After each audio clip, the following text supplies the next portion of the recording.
ஓம் சாந்தி. இன்றைய சாகார முரளியிலிருந்து முக்கிய கருத்துக்கள். இன்றைய முரளியின் தேதி 7/8/2024. சிவ பாபா சொல்கிறாங்க, இனிமையான குழந்தைகளே, நினைவு யாத்திரையினால்தான் உங்களுடைய சம்பாத்தியம் சேமிப்பு ஆகிறது. நீங்கள் நஷ்டத்திலிருந்து லாபத்தில் வருகிறீர்கள். உலகிற்கு அதிபதி ஆகிறீர்கள். கேள்வி: சத்தியத்தின் தொடர்பு உயர்த்தும், தீய தொடர்பு வீழ்த்தும். இதன் பொருள் என்ன? பாபா பதில் சொல்கிறாங்க, குழந்தைகளாகிய உங்களுக்கு சத்தியத்தின் தொடர்பு, அதாவது தந்தையின் தொடர்பு கிடைக்கும் பொழுது உங்களுக்கு முன்னேறும் கலை ஆகிவிடுகிறது. ராவணனின் தொடர்பு தீய தொடர்பு ஆகும். அவருடைய சகவாசத்தினால் நீங்கள் கீழே விழுகிறீர்கள். அதாவது ராவணன் உங்களை மூழ்கடிக்கிறான். தந்தை கரையேற்றி அழைத்துச் செல்கிறார். தந்தையினுடையது அற்புதம் என்னவென்றால், ஒரு நொடியில் எப்பேற்பட்ட சகவாசம் அளிக்கிறார் என்றால் அதன் மூலம் உங்களுக்கு கதி சத்கதி ஆகிவிடுகின்றது. எனவே அவர் மந்திரவாதி என்றும் அழைக்கப்படுகின்றார். ஓம் சாந்தி. குழந்தைகள் நினைவில் அமர்ந்திருந்தார்கள். இதற்கு நினைவு யாத்திரை என்று கூறப்படுகிறது. யோகம் என்ற வார்த்தையை பயன்படுத்தாதீங்க அப்படின்னு அப்பா சொல்கிறாங்க. தந்தையை நினைவு செய்யுங்க. அவர் ஆத்மாக்களின் தந்தை, பரம்பிதா, பதித்த பாவனராவார். அந்த பதித்த பாவனரைத்தான் நினைவு செய்யணும். தேகத்தின் அனைத்து சம்பந்தங்களையும் விடுத்து ஒரு தந்தையை நினைவு செய்யுங்க அப்படின்னு அப்பா சொல்கிறாங்க. நீங்கள் இறந்தால் உலகமே இறந்தது போல என்று கூறுகிறார்கள் அல்லவா? ஆக தேகத்துடன் சேர்த்து தேகத்தின் அனைத்து சம்பந்தங்கள் என்னவெல்லாம் இருக்கிறதோ, இந்த கண்களுக்கு தென்பட்டு கொண்டிருக்கிறதோ அவற்றை நினைவு செய்யாதீர்கள். ஒரு தந்தையை மட்டும் நினைவு செய்தீர்கள் என்றால் உங்களுடைய பாவங்கள் எரிந்து போய்விடும். இது இருப்பதே பாவ ஆத்மாக்களின் உலகமாக. சத்யுகம் புண்ணிய ஆத்மாக்களின் உலகமாகும். இப்பொழுது பாவங்கள் அனைத்தும் நீங்கி புண்ணியம் எப்படி சேமிப்பாகும்? தந்தையினுடைய நினைவில் இருக்கிறதன் மூலமாக தான் சேமிப்பாகும். ஆத்மாவில் மனம் புத்தி இருக்கு இல்லையா? எனவே ஆத்மா புத்தி மூலமாக நினைவு செய்யணும். இது பாடசாலையாகும். நீங்கள் இங்கு படிக்க வந்துள்ளீர்கள்.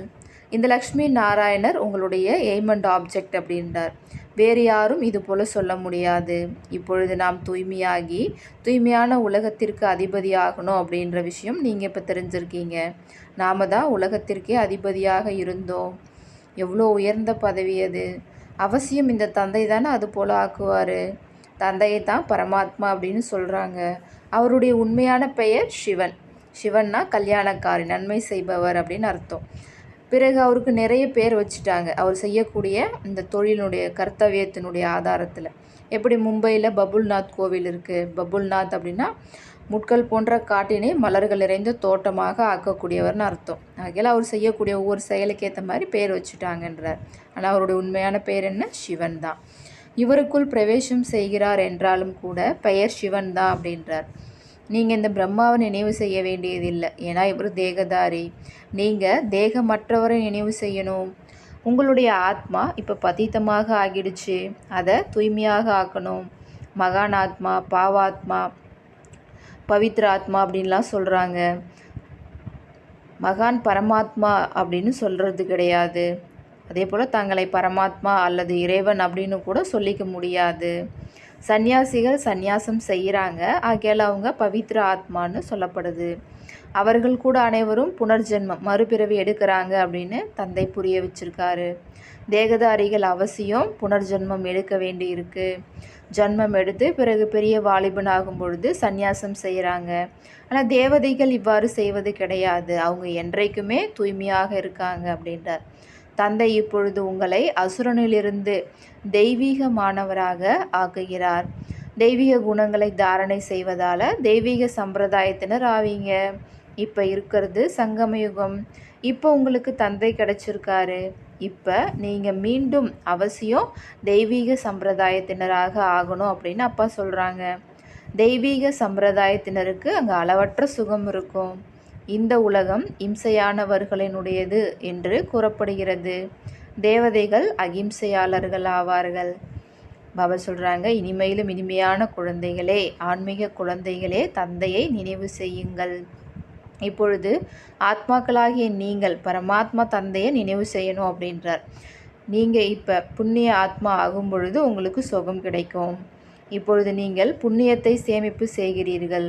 யோக பலத்தினால் பாவங்களை முடிச்சிடுறீங்க.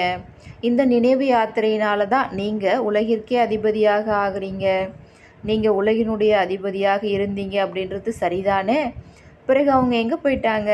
இந்த விஷயங்கள் எல்லாம் இப்போ அப்பா சொல்கிறாரு. நீங்கள் தான் 84 பிறவி எடுத்தீங்க. சூரிய வம்சத்தினரா, சந்திர வம்சத்தினர், அடுத்து வைஷ்யர், அடுத்து சூத்திரர், இப்படி மாறி மாறி வந்துட்டீங்க அப்படின்றார். பகவான் என்று எந்த தேகதாரிக்கும் கூறப்படுவது கிடையாது. அவர் நிராகாரமான சிவன் தான் பகவான். அவருக்காக சிவராத்திரி கொண்டாடுறாங்க அப்படின்னா அப்போ கண்டிப்பாக ஒரு அவசியம் வந்து தானே ஆகணும். ஆனால் நான் உங்களை போல் பிறவி எடுக்கிறது கிடையாது. இந்த சரீரத்தை நான் லோனாக எடுக்க வேண்டி இருக்குது. எனக்குன்னு உடல் கிடையாதுன்றார். ஒருவேளை எனக்கு அப்படி இருந்துச்சு அப்படின்னா அப்போ அந்த உடலுக்கு பேர் இருந்திருக்கும் தானே. பிரம்மான்றது இந்த லேக்ராஜ், தாதா லேக்ராஜோடைய சரீரத்தினுடைய பேர். அவர் சந்நியாசம் செஞ்சதுனால அவருக்கு பிரம்மான்னு பெயர் வைக்கப்பட்டிருக்கு அப்படின்றார். பிரம்மா கூட சிவனுடைய மகன்தான். சிவபாபா தன்னுடைய குழந்தையாகிய பிரம்மாவிற்குள்ளார பிரவேசம் செய்து உங்களுக்கு ஞானம் கொடுக்குறாரு. நிராகார தந்தையினுடைய அனைத்து குழந்தைகளும் நிராகாரமானவர்கள் ஆவார்கள். ஆத்மாக்கள் இந்த சாக்கார உலகத்தில் சரீரத்தை தாரணை செய்து அவரவர்களுடைய பாகத்தை நடிக்கிறாங்க. சிவபகவானின் மகாபாக்கியம் என்று இருக்கு இல்லையா? கிருஷ்ணரையோ பகவான்னு சொல்ல முடியாது. ஏன்னா ஒரு தேகதாரி. பகவான் ஒரே ஒருத்தர் தான், நிராகாரமான சிவ பரமாத்மா தான். கிருஷ்ணருடைய மகிமையே தனியாகும். முதல் நம்பர் தேவதைகள் ராதை கிருஷ்ணர். ராதை கிருஷ்ணரை பற்றி யாருக்குமே தெரியாது. ராதை கிருஷ்ணர் தான் சுயம்வரத்துக்கு பிறகு லக்ஷ்மி நாராயணராக ஆகிறாங்க. முன்னாடி ராதை கிருஷ்ணராக இருக்கும் பொழுது 2 பேருமே தனித்தனி மகாராஜாக்களினுடைய குழந்தைகளாக இருப்பாங்க. அங்கே அப்பவித்திரத்தினுடைய பெயரே இருக்காது. ஏன்னா 5 விகாரங்கள் என்ற ராவணனே அங்கு கிடையாது. அது இருப்பதே ராமராஜ்யமாக. நீங்கள் சதோ பிரதானமாக இருந்தீங்க, இப்போ தம்மு பிரதானமாக ஆகிட்டீங்க. மீண்டும் இப்போ நீங்கள் சேமிப்பு செய்யணுன்றார் பாபா. பகவான் வியாபாரி என்றும் கூறப்படுகிறார். யாராவது ஒருவர் தான் அவரிடம் வியாபாரம் செய்கிறார்கள். மந்திரவாதி என்றும் அவருக்கு கூறுகிறார்கள். முழு உலகிற்கும் சத்கதி அளிக்கும் அற்புதம் செய்கிறார். எல்லாருக்குமே முக்தி, ஜீவன் முக்தி கொடுக்குறாரு. அப்போ மந்திரஜாலம் ஆகுது இல்லையா அப்படின்னு கேட்குறார். மனிதர்களுக்கு கொடுக்க முடியாது. முக்தியும் கொடுக்க முடியாது, ஜீவன் முக்தியும் கொடுக்க முடியாது. நீங்கள் 63 பிறவிகள் பக்தி செய்தபடியே வந்திருக்கீங்க. எல்லையில்லாத தந்தை வந்துதான் அனைவரையும் திரும்ப அழைச்சிட்டு போகிறாரு. நீங்கள் முக்திதாமம் வழியாக ஜீவன் முக்திக்கு போகிறீங்க. இந்த சக்கரம் சுற்றிக்கிட்டே இருக்குது. இப்போ ஆத்மாக்களாகிய உங்களுக்கு இந்த சிருஷ்டி சக்கரத்தின் படைப்பவர் மற்றும் படைப்பினுடைய முதல் இடைக்கடையின் தரிசனம் ஆகியுள்ளது. நீங்கள் தான் இந்த ஞானத்தினால் நரனிலிருந்து நாராயணராக ஆகிறீங்க. அதாவது மனித நிலையிலிருந்து தேவ நிலையை, அந்த பதவியை அடையிறீங்க. தேவதைகளுடைய ராஜதானி ஸ்தாபனை ஆகிடுச்சு அப்படின்னா பிறகு உங்களுக்கு இந்த ஞானத்தினுடைய அவசியமே இருக்காது. பக்தர்களுக்கு பகவான் அரைக்கல்பத்திற்கான சுகத்தினுடைய பலனை அளிக்கிறாரு. பிறகு ராவண ராஜ்யத்தில் துக்கம் ஆரம்பமாகுது. மெதுவாக படி இறங்குறீங்க. சத்தியுகத்தில் இருக்கிறீங்க அப்படின்னும்போது இருந்தாலும் அங்கே ஒரு நாள் கழிந்த பிறகும் நீங்கள் படி இறங்கிக்கிட்டே வரீங்க அப்படின்றார். படி இறங்கி வந்து நீங்கள் இப்போ இந்த நிலைக்கு, இந்த ஸ்டேஜுக்கு வந்துட்டீங்க அப்படின்றார். வினாடிக்கு வினாடி டிக் டிக்னு சுற்றிக்கிட்டே வருது. ஆனால் இப்போ நம்ம படி ஏறுறது ஒரேடியாக சட்டுன்னு ஏறிடுறோம் அப்படின்றார். இந்த ஒரு சங்கமயுகத்தில், இந்த ஒரு பிறவியில். பிறகு அங்கே சத்தியுகத்திலேருந்து பேன் போல் கொஞ்சம் கொஞ்சமாக இறங்கி வர வேண்டியிருக்கு அப்படின்றார். நான் அனைவருக்கும் சத்கதி அளிப்பவன் ஆவேன் என தந்தை கூறுகிறார். மனிதர்களுக்கு சத்கதி செய்ய முடியாது. பதித்தமாக இருக்கிறாங்க. ஏன்னா பிறப்பு விகாரத்தின் மூலமாக ஏற்படுது. அதனால் அவங்களால கொடுக்க முடியாது அப்படின்றார் பாபா. உண்மையில் கிருஷ்ணருக்குத்தான் உண்மையான மகாத்மா என்று கூற முடியும். தேவதைகளோ என்றைக்கும் தூய்மையாக இருக்கிறார்கள். அவர்களுக்குள் எந்த ஒரு விகாரமும் இருப்பது இல்லை. அதற்கு நிர்விகாரி உலகம் என சொல்லப்படுகிறது. தேவதைகளின் நடத்தையோ மிகவும் நன்றாக இருக்கும். அதனால தானே அவங்க எல்லாரும் வணங்குறாங்க. அப்படின்றாங்க பாபா. யார் முழுமையாக முயற்சி செய்து வெற்றி மாலையின் மணி ஆகிறார்களோ அவர்கள் தண்டனைகளிலிருந்து விடுபட்டு விடுகிறார்கள். மாலை ஒருவரினுடையதோ ஆவது இல்லை. யார் அவர்களை இதுபோல ஆக்கினாரோ அவர் மலராவார். பிறகு மேரு, அதாவது இல்லற மார்க்கம், யுகல் இருப்பாங்க, ஜோடியோடைய மாலை இருக்குன்றார். சிங்கிள் மணியினுடைய மாலையெல்லாம் கிடையாது, ஒற்றை மாலை கிடையாது, ஜோடியாக தான் இருக்குன்றார். சன்னியாசிகளின் மாலை ஆவது இல்லை, ஏன்னா அவங்க துறவர மார்க்கத்தை சேர்ந்தவங்க. அவங்க இல்லற மார்க்கத்தினருக்கு எப்படி ஞானம் கொடுக்க முடியும்? ஞானம் அளிக்க முடியாது. தூய்மை ஆவதற்காக அவர்களுடையது எல்லைக்குட்பட்ட சந்நியாசம். அவங்க அடயோகிகள். இது ராஜயோகம். ராஜ்யத்தை அடைவதற்காக தந்தை உங்களுக்கு இந்த ராஜயோகத்தை கற்பிக்கிறாரு. தந்தை ஒவ்வொரு 5000 வருடங்களுக்கு பிறகு வராரு. அரை கல்பம் நீங்கள் சுகத்தில் ஆட்சி புரியுறீங்க. பிறகு ராவண ராஜ்யத்தில் மெல்ல மெல்ல நீங்கள் துக்கம் உடையவர்களாக ஆகிடுறீங்க. இதுக்கு துக்கம் சுகத்தினுடைய நாடகம் என சொல்லப்படுது. பாண்டவர்களாகிய உங்களை வெற்றி அடையுமாறு செய்விக்கிறார். இப்பொழுது நீங்கள் வழிகாட்டி ஆவீர்கள். எதுக்கு வழிகாட்டுறோம்? வீடு செல்வதற்கான யாத்திரை நீங்கள் செய்விக்கிறீங்க அப்படின்றார். அந்த யாத்திரையில் மனிதர்கள் பல பிறவிகளாக செய்தபடியே வந்திருக்காங்க. ஆனால் இப்பொழுது உங்களுடைய யாத்திரை எதுக்கான யாத்திரை? வீடு செல்வதற்கான யாத்திரை. தந்தை அனைவருக்கும் முக்தி, ஜீவன் முக்திக்கான வழியை சொல்கிறாங்க. இப்பொழுது இருப்பது கலியுகத்தினுடைய கடைசி. ஆபத்துக்களோ நிறைய வரப்போகுது. பிறகு அந்த டைமில் நீங்கள் நினைவு யாத்திரையில் இருக்க முடியாது, ஏன்னா குழப்பங்கள் நிறைய ஏற்பட்டுடும். அதில் பாபா சொல்கிறாங்க, இப்பொழுது நினைவு யாத்திரையை அதிகரித்து கொண்டே செல்லுங்கள், அப்போ பாவங்கள் சாம்பலாகிடும் அப்படின்னு அப்பா சொல்கிறாங்க. மேலும் பின் சேமிப்பும் செய்யுங்கள், சதோப்பிரதானமாக ஆகுங்கள். நான் ஒவ்வொரு கல்பத்தின் புருஷோத்தம சங்கமயுகத்தில் வருகிறேன் என தந்தை கூறுகிறார். இதுவோ மிகவும் சிறிய பிராமணர்களின் யுகமாகும்.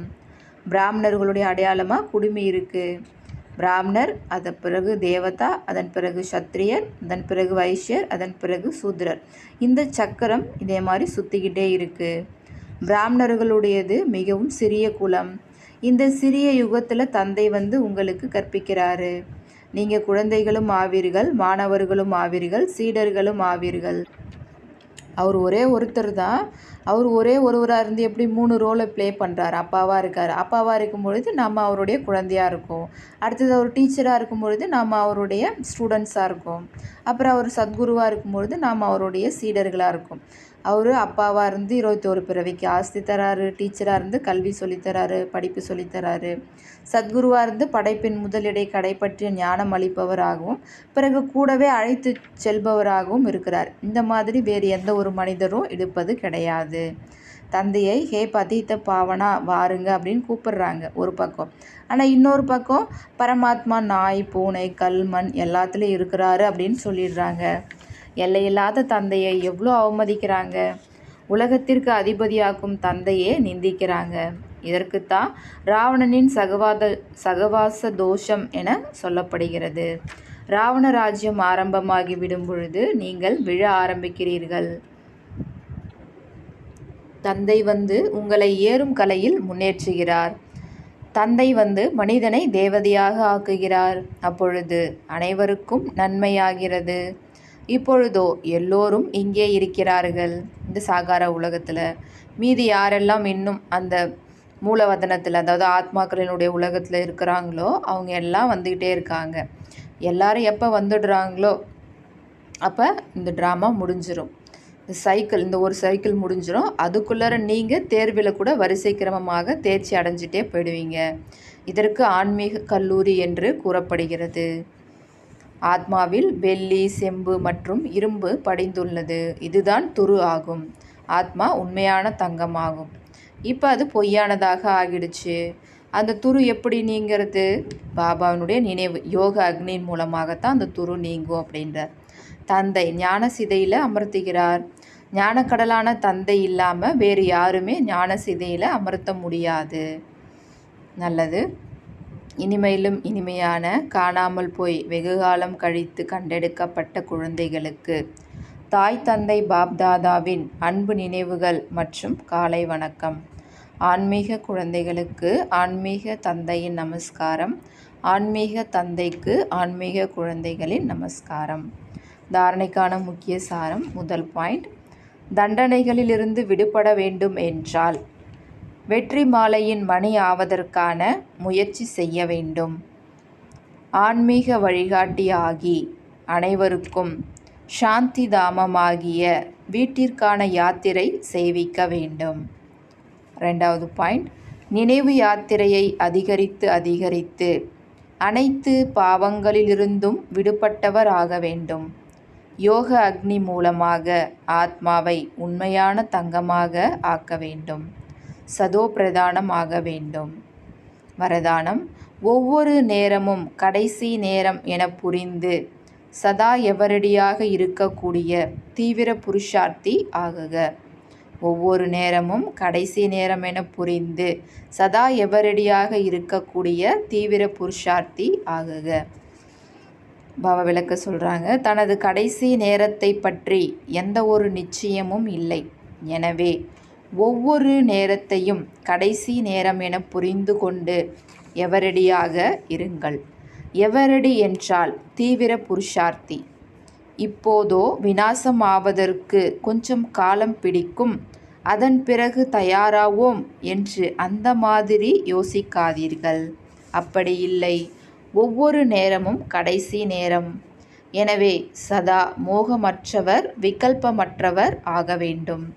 வீணானவை கூட இருக்கக்கூடாது. அப்போதுதான் எவர் ரெடி என சொல்வார்கள். எந்த ஒரு காரியமும் மிச்சம் இருக்கலாம், ஆனால் தனது ஸ்திதி சதா விடுபட்டதாக இருக்க வேண்டும். எது நடக்குமோ அது நல்லதாகவே நடக்கும். ஸ்லோகன், சட்டத்தை தன் கையில் எடுத்துக்கொள்வதும் கோபத்தின் அம்சமாகும். அச்சா. ஓம் சாந்தி.